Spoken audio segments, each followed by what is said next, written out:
묻는 이유가 뭘까요? 좀 더 정확하게 알고 싶어서요. 만일 자신에게 무언가를 질문하고 있다면 그것은 자신이 더 알고 싶다는 열망을 가지고 있는 걸 겁니다. 예를 들자면 간단한 질문부터 우리는 늘 던지면서 삶을 삽니다. 오늘 성전에 오실 때 오늘 무슨 옷을 입고 갈까? 라는 질문을 자기에게 던지고 자신이 선택을 합니다. 아주 간단한 질문이죠. 거기에 대해서는 그리 고민할 것 없을지 몰라요. 그럼에도 작은 질문에도 오늘 이 옷을 입게 되면 이것과 함께 어울리는 핸드백을 들게 되면 이것과 어울리는 신발을 신으면 하나의 질문이 많은 것들로 확장되어 가면서 자신의 선택이 어떠한 것인지를 밝혀주게 되어 있습니다. 그런 것처럼 만일 이 땅을 살아가는 많은 사람들이 자기 스스로에게 내 인생은 무엇을 위해 살 것인가? 라고 만일 질문을 던진다면 그 질문이 정말 절실하다면 그 질문에 대한 답을 얻기 위하여 자신은 조금 더 깊은 인생의 발걸음을 옮겨가게 될 겁니다. 내가 이제껏 무엇을 위하여 살아왔지?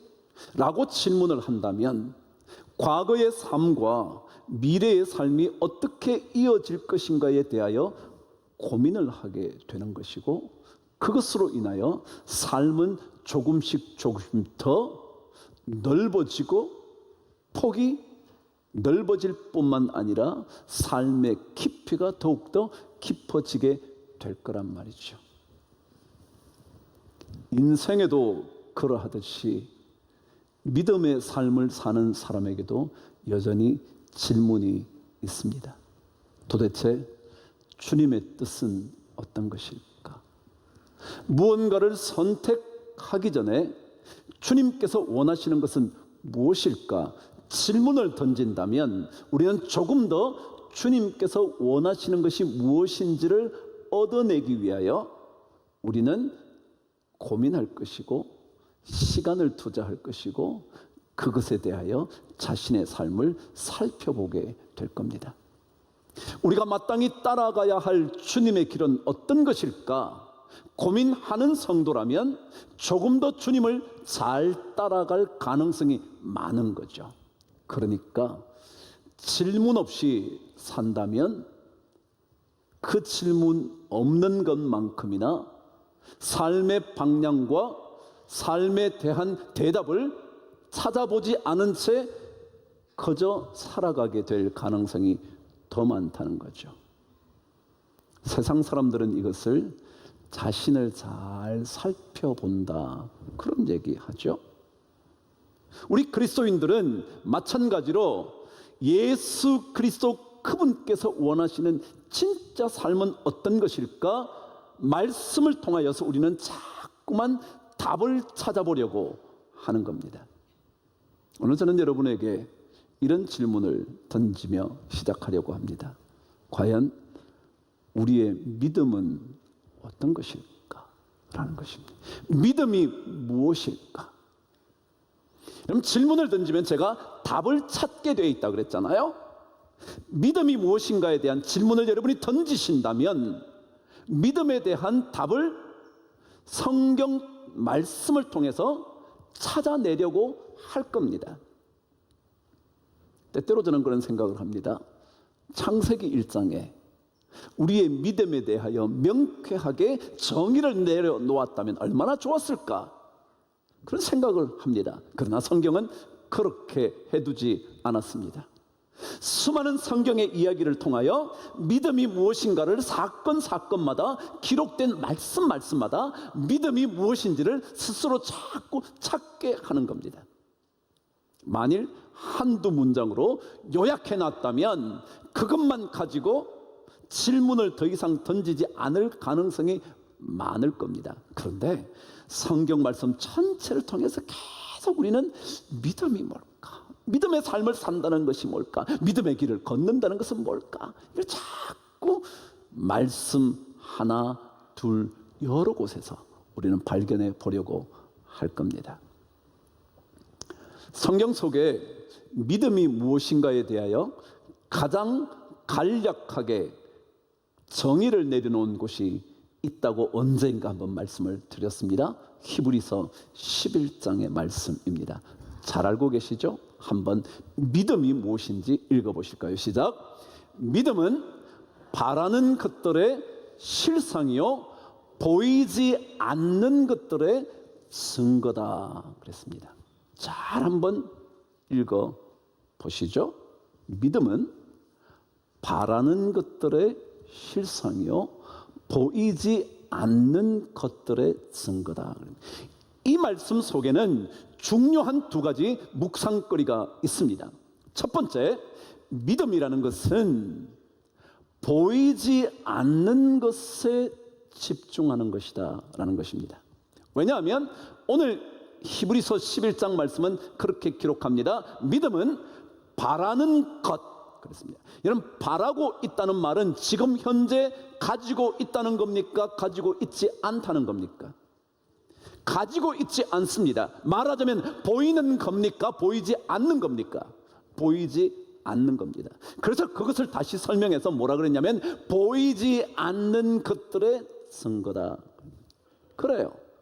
믿음이라는 것은 뭐냐 하면 적어도 믿음을 가진 사람이라면 우리는 보이지 않는 것들, 지금 우리 손으로 잡을 수 없는 것들, 만질 수 없고 심지어 어떤 경우는 아예 생각조차 할 수도 없는 그런 것들에 우리의 관심을 쏟아보는 것이 믿음이라는 거다. 그래서 저는 적어도 예수 그리스도를 믿는 사람이 그리스도를 믿지 않는 사람보다는 훨씬 더 깊은 인생길을 걸을 수 있다고 믿는 사람입니다. 왜냐고요? 세상 사람들은 보이는 것만 선택하려고 하거든요. 보이는 것이 전부이라고 생각하거든요. 그 보이는 것을 보는 삶과 보이지 않는 것까지 보려고 하는 삶은 분명히 차이가 있지 않겠냔 말이죠. 그래요. 믿음이라는 것은 보이지 않는 바라는 것들에 대한 지금은 잡을 수 없고 누릴 수 없고 볼 수 없고 만질 수 없는 것에 대하여 집중하는 거다. 첫 번째입니다. 두 번째는 이 두 단어 바라는 것, 보이지 않는 것이라는 단어 뒤에 또 다르게 쓰인 두 단어가 있습니다. 하나는 실상과 하나는 증거라는 낱말입니다. 실상이라는 말은 뭐냐 하면 실제로 있는 것, 실제의 모습을 갖춘 것, 영어로 말하면 reality, real하다는 겁니다. 보이지 않는데 바라는 것이어서 잡을 수도 없는데 지금 그것이 분명히 실제하고 있다 라는 그게 믿음이라는 거예요. 그걸 믿는 거예요. 아무것도 없는데 우리는 있다고 믿는 겁니다. 아무것도 못 봤는데 분명히 있다고 믿는 겁니다. 그것을 가리켜 성경은 증거라 그랬다 말이죠. 증거가 뭐예요? 확실한 거잖아요. 범죄를 증명하는 일에 가장 중요한 확실한 것은 증거물이잖아요. 그러니까 말하자면 믿음은 보이지는 않는데 분명히 존재하고 있고 그것이 뭐라고요? 확실하고 분명하다라는 게 믿음이라는 거죠. 그게 여러분과 제가 믿는 믿음이라는 것입니다. 그래서 오늘 성경은 이 믿음의 정의에 대하여 아브라함이라는 한 인물을 통하여 설명을 하는 겁니다. 보이지 않는 것에 대한, 그럼에도 불구하고 이것은 확실한 증거가 되고 존재하고 있는 것이라는 것을 아브라함의 이야기를 통해서 설명을 하는 겁니다. 그러면서 믿음은 이런 거야 가르쳐 주는 거죠. 자, 저와 함께 1절을 시작합니다. 시작. 그런즉 육신으로 우리 조상인 아브라함이 무엇을 얻었다 하리요. 제가 짧게 줄이면 이렇습니다. 1절은 육신으로 아브라함이 얻은 게 무엇입니까? 이렇게 질문하는 겁니다. 육신을 통하여 아브라함이 얻은 게 뭡니까? 라는 질문입니다. 이 얘기는 배경이 이렇습니다. 아브라함이 75세에 아버지의 그 땅 하란을 떠나 하나님의 명령을 따라서 가나안 땅으로 오게 됩니다. 가나안 땅에 왔는데 하나님께서 그때 약속의 말씀을 주시는 것입니다. 무슨 약속을 주셨냐면 너의 자손이 하늘의 별과 같이 바다의 모래같이 많아져 큰 민족을 이룰 거다. 그럼 그런 거대한 민족을 이루려면 일단 자식을 얻어야 하지 않겠습니까? 1년을 기다렸습니다. 2년을 기다렸습니다. 5년을 기다립니다. 10년을 기다립니다. 그런데 아무런 자식에 대한 소식이 없습니다. 성경이 뭐라 그랬죠? 믿음이라는 것은 보이지 않는 거예요. 지금 안 보이는 거예요. 10년의 세월이 지나도 15년의 세월이 지납니다. 20년의 세월이 지납니다. 그럼에도 불구하고 하나님께서 말씀하신 그것의 실제가 나타나지 않는 겁니다. 자, 보이지 않는 겁니다. 그러다가 마침내 100세가 되던 그 해에, 사라의 나이 90세가 되던 그 해에 하나님께서 아들을 주시는 겁니다. 그런데 주실 그때의 상황을 오늘 로마서 4장 19절은 이렇게 기록하고 있습니다. 저와 함께 읽어보실까요? 시작. 그가 100세나 되어 자기 몸이 죽은 것 같고 사라의 태가 죽은 것 같음을 알고도 그랬습니다. 100세가 되었던 그때, 사라의 나이 90세가 되었던 그때 어떤 일이 있었냐면 아브라함의 몸은 이미 생식의 능력을 잃어버려 죽은 몸과 같이 되었고 사라 또한 아이를 가질 수 없는 태가 되어버린 아이의 생명을 탄생시키고 잉태할 만한 것이 사라져버린 그때였다는 거예요. 그때 주셨다는 겁니다. 무슨 얘기입니까? 육신으로 아브라함이 한 게 있다는 겁니까? 한 게 없다는 겁니까?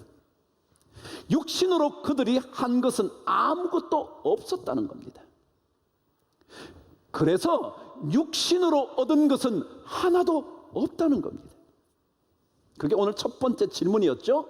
육신으로 아브라함이 얻은 게 뭐냐? 아무것도 없었으면 육신으로 그가 한 게 없거든요. 생명의 씨앗을 사라에게 준 적도 없고요. 그 생명의 씨앗을 혹시 받았다 하더라도 사라의 태는 이미 죽어버렸거든요.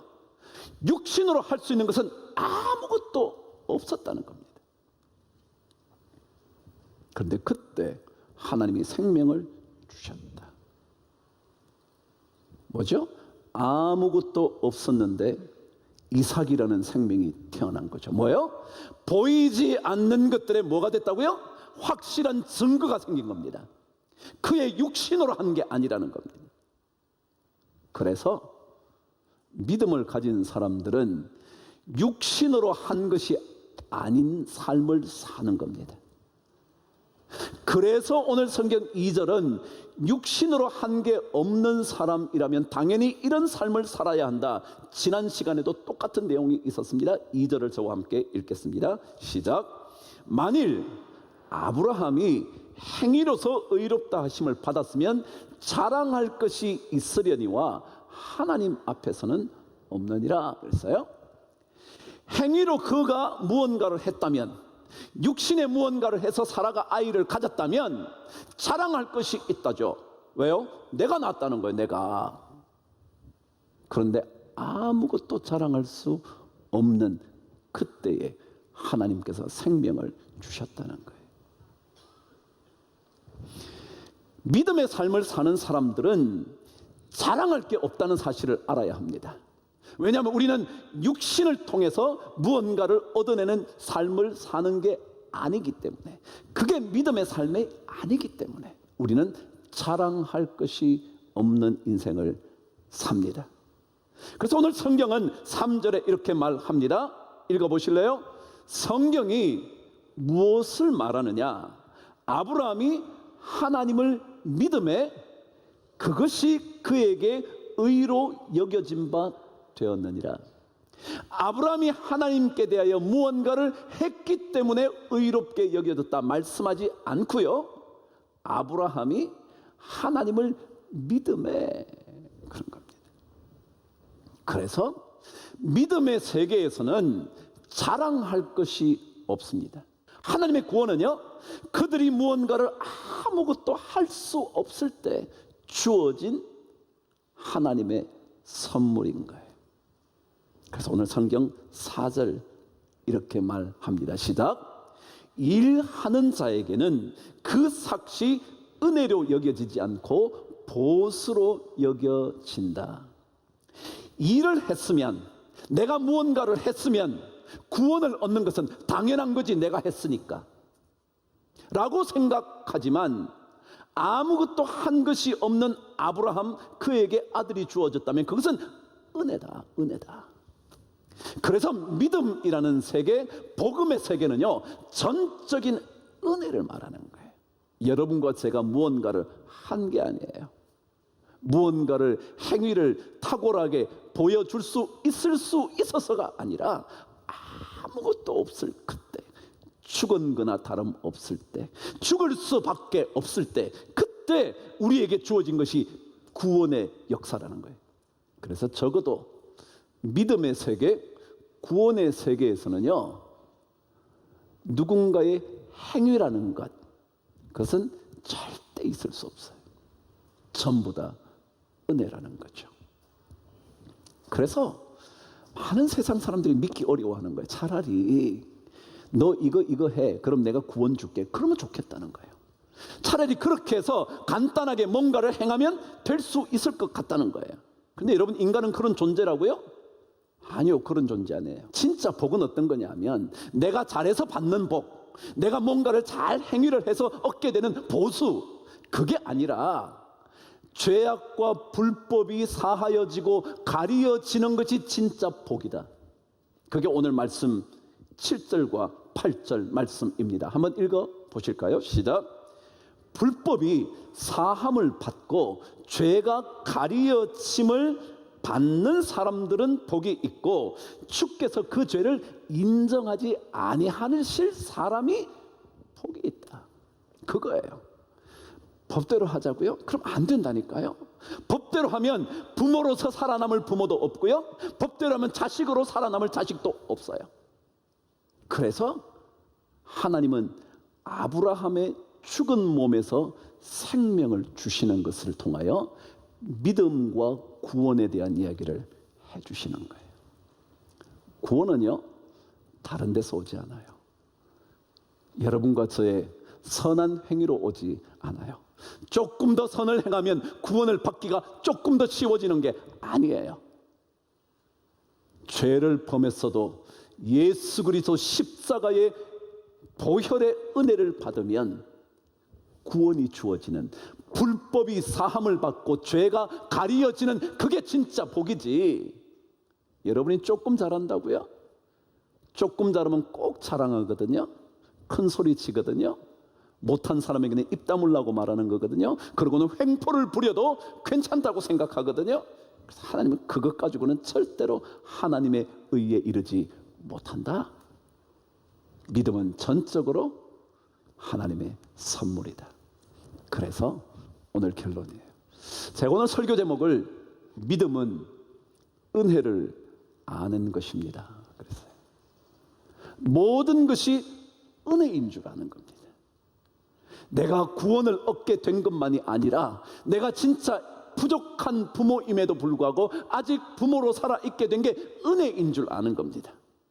내가 진짜 참 모자라는 자식인데 여전히 그래도 우리 부모가 나를 품어주는 것 은혜인 줄 알고 사는 겁니다. 내 친구와의 관계에서도 마찬가지입니다. 모든 것이 은혜, 모든 것이 은혜. 그것을 아는 게 믿음입니다. 바라는 것들의 실상이고 보이지 않는 것들의 증거라 말했지만, 믿음은 바로 모든 것이 은혜인 줄 아는 게 믿음입니다. 신앙생활은 그래서 이렇게 하는 거예요. 하나님 은혜입니다. 여러분과 제가 여기까지 온 것도 은혜고요. 이 나라가 광복의 빛을 보게 된 것도 하나님 은혜고요. 내가 부족하지만 우리 자식들에게 부모 노릇 그래도 하게 된 것 은혜고요. 이 자리에 나와 주님 앞에 예배하고 찬양하는 것, 이것 전부 다 은혜고요. 이걸 아는 것이 바로 믿음의 삶을 사는 것이다. 예수님께서 포도원 일꾼의 비유를 말씀하신 적이 있었어요. 그 포도원의 비유는 이런 내용입니다. 포도원의 일의 시작 때 일을 하기 시작한 일꾼들이 있었습니다. 한참 시간이 지나고 난 다음 길거리에 나가보니 일을 하지 못한 사람들이 있었습니다. 일당 겨우 먹고 사는 사람들인데 일을 얻지 못해 길거리를 방황하고 있는 겁니다. 주인이 불러다 포도원에서 일하게 만듭니다. 어떤 사람은 12시에, 어떤 사람은 1시에, 2시에, 어떤 사람은 마지막 1시간 정도도 남지 않은 그때에 그 포도원으로 들어옵니다. 마침내 일이 끝나고 하루의 일당을 주는 시간이 된 겁니다. 그런데 다 똑같이 한 데나리온을 받습니다. 구원의 얘기입니다.